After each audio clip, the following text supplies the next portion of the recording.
limas na yan. Madaling araw noong December 12, nakunan ng CCTV ang pag-alis ng mga lalaking ito na galing sa isang self-service electronic money transfer na nasa labas ng convenience store sa Barangay North Fairview, Quezon City. Sakay ng dalawang motorsiklo, bumiyahe ang tatlo.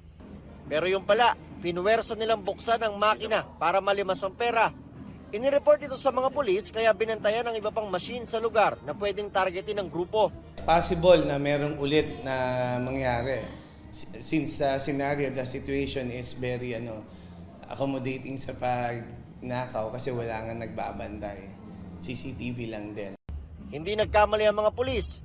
December 14 nang mamataan ulit ang mga suspect na nasa isa pang branch sa Dollar Street sa parehong barangay.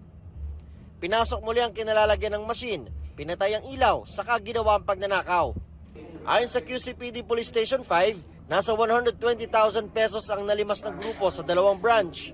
Sa pagbabacktrack ng mga pulis, natunto ng tinitirhan nila. Yung nahuli namin tatlo, tiga dito sa Quezon City, and the other one is Caloocan, somewhere in Caloocan. So nakipag-coordinate kami sa Chief of Police ng Caloocan na magkakaroon kami ng hot pursuit pa doon sa follow-up.